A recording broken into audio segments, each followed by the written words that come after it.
How's it going, everybody? This is GoldenBolt, and welcome back for some more Pokemon Mystery Dungeon Red Rescue Team. Last time we went and recruited all of 3 legendary birds, but we won't exactly be able to do much with them just yet, because right now I want to take on one of the dungeons that has been telling us to go for the longest time, Stormy Sea. Now, it's imperative that you bring Dive with you, or a Pokemon that knows Dive.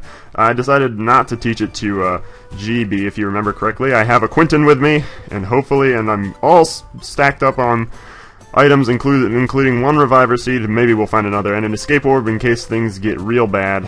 And let's hope it all goes well.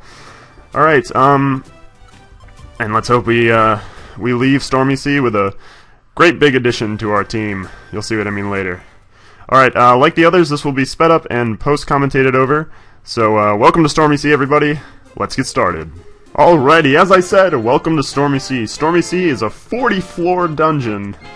And here we go. It's not too tough, but it's a little lengthy. So this was a dungeon especially required to be sped up and everything.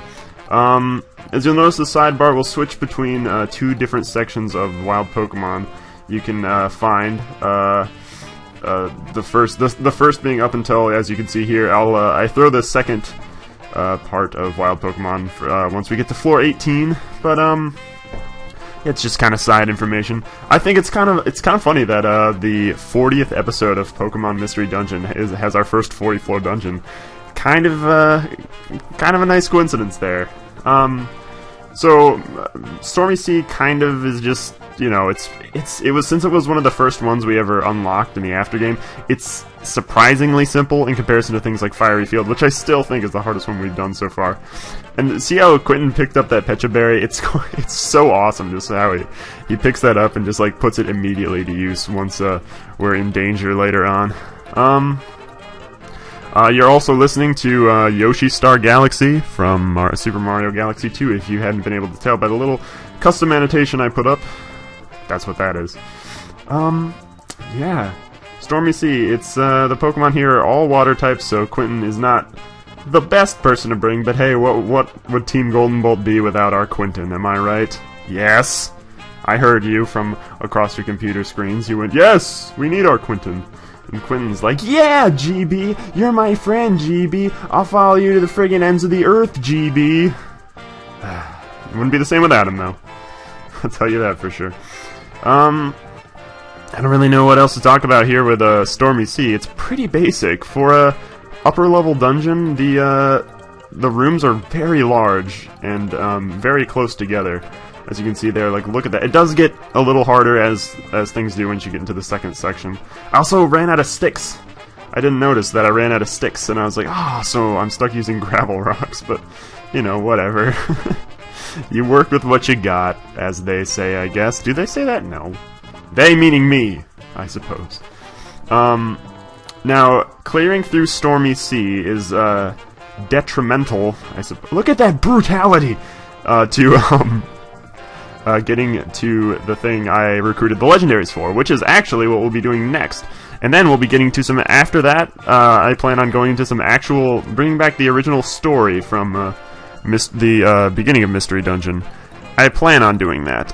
Things might change, but there is a little bit of story that hasn't exactly been solved, if you remember correctly. Think of the whole story of pre-credits Mystery Dungeon, and you'll notice that something just was not ever. Look at his douche of a Slowpoke. Look at him chucking rocks across this. He's like, gravel rock, gravel rock, gravel rock. And while they don't do much, getting pummeled by like 3 or 4 gravel rocks kind of gets a little annoying, because they each do 20 damage, and we only have 107 life. So, you know, kind of silly.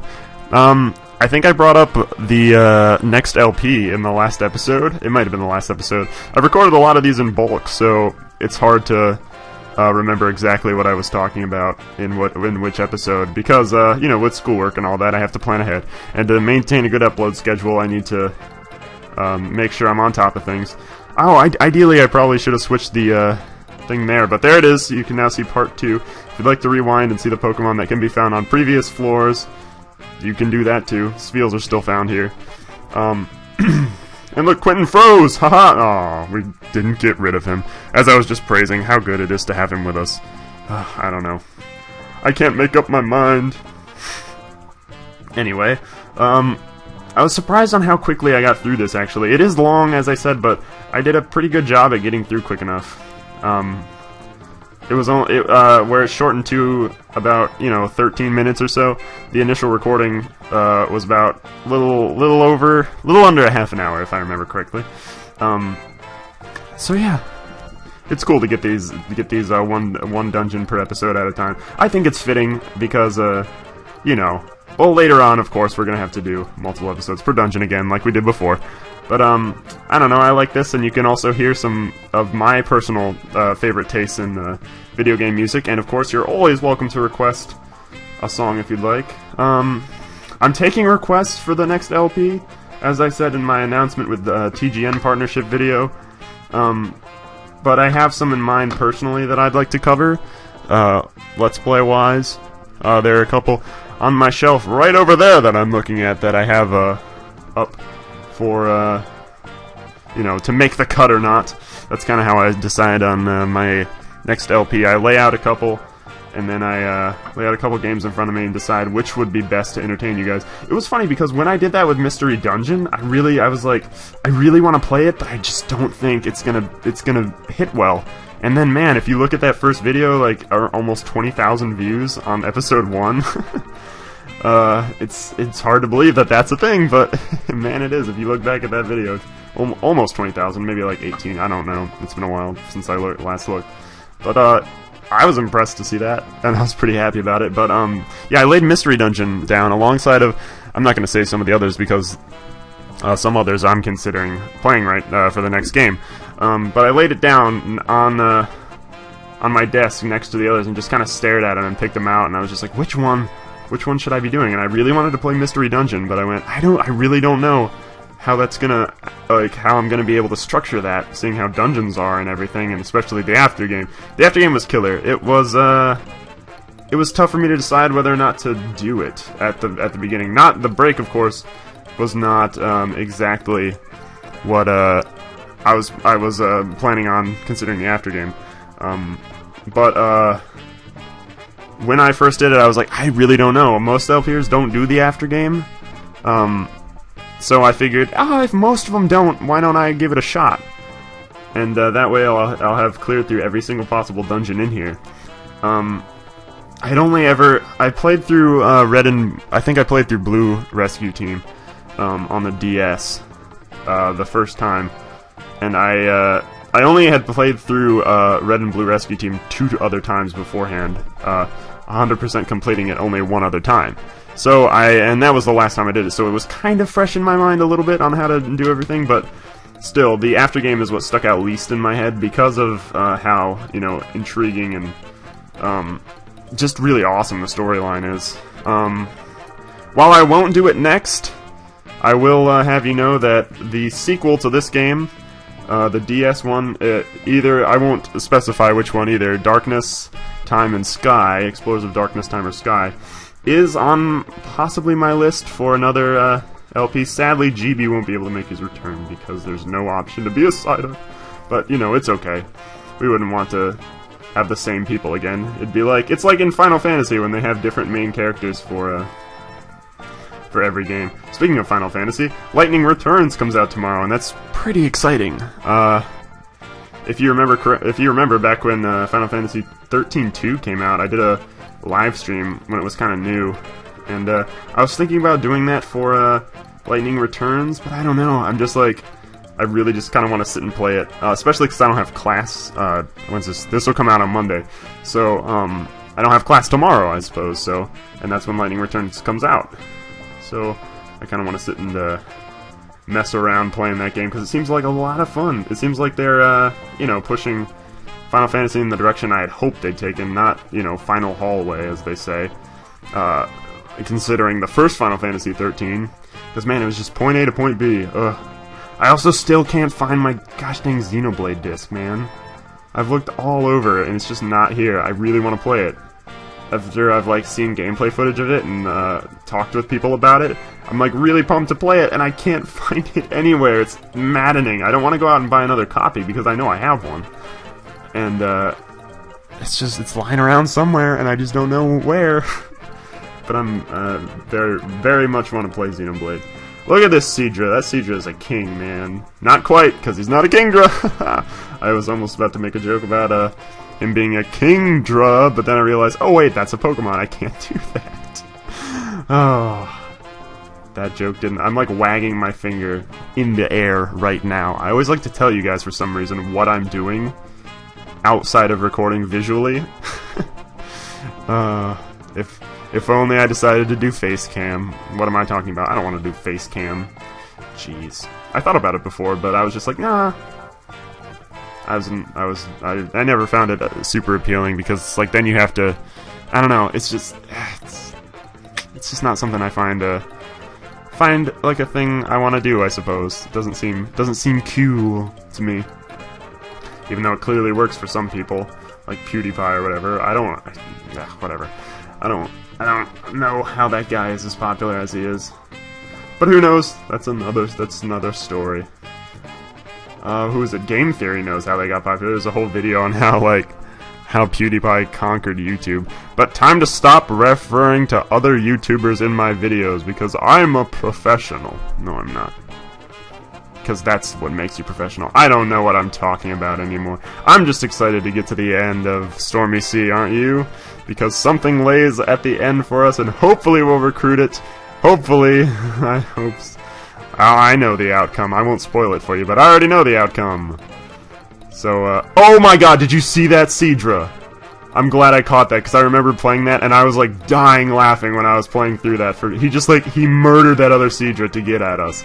That was beautiful. Like, he was just like, get out of the way, and he just killed his friend. Could have been his parent. Could have been his brother or sister or something, and he just like, bubble beamed to death. To death. He didn't even care. Like that, you thought Quentin was remorseless and brutal. No. He's got nothing on that Seadra. Absolutely nothing. That's ridiculous, man. But we're pretty close to the end. If you've already noticed, if you've just been listening to what I have to say, we're almost done. Floor 36, about to hit floor 37. So it didn't go by too slow. Wasn't that bad. I think I did a pretty good job getting through here. Judging by like me thinking, oh, Stormy Sea is gonna take forever. But it really didn't. It was kind of just, you know, sat down for a session of Mystery Dungeon. It just went really well. And we're almost level 40 in episode 40 on the 40th 40 floor dungeon. That would have been awesome if it would have been just like all 40s all around. Now I kind of wish I would have done that. Would have planned ahead. I didn't really consider that it was like a 40 floor dungeon on the 40th episode until I was in editing, and I was like, oh my god, that's cool, what a coincidence. And there we go, guys. Here is the end of Stormy Sea. Alrighty, everybody, we're at the 40th floor of Stormy Sea. Wasn't too bad, a little better than I expected, but there we go. My power is bursting. My infinite power! And then that horrible sounded, hey! My duels against Groudon left us both exhausted. I took to a long and deep sleep. All the time, I waited for my power to recover. And now, I am on the verge of regaining my power. I am Kyogre, that's right, ladies and gentlemen. The last boss of the Stormy Sea is none other than Pokemon Sapphire's mascot, Kyogre. He is a toughie. He's a tough one. Marvel at my awesome power. What a cocky dude.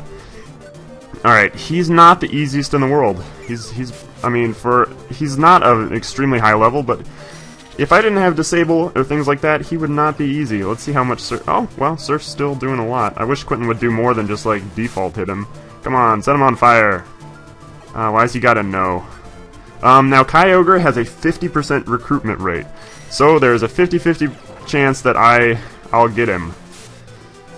Let's just hope I do. Come on! Oh, I didn't. But that's okay, because I won't have you come back and see me running through Stormy Sea again. Oh, that's a bummer. I was hoping I'd get him. It's 50-50, so it is tough. Kyogre's recruitment will be featured on a roundup episode later on, where I kind of round up all of the possible legendaries I did not recruit. But hey, how about that? We completed Stormy Sea, and that unlocks a new thing for us to do. Pretty exciting. Upon clearing through Stormy Sea, we'll see that Alakazam has actually moved over here. And we'll be talking to him and seeing what his deal is. How dare he move his spot from right here to over there? You know something's up. You know it. Spinda still, you know, had a little too much to drink, I think. Anyway, I hope you enjoyed Stormy Sea there. We'll be talking to Alakazam in the next episode and seeing what we can do. Perhaps progression with those 3 legendary birds we got last time. Who knows? Anyway, guys, thank you guys very much for watching. From me to you, have a very nice day. And we'll see you guys next time.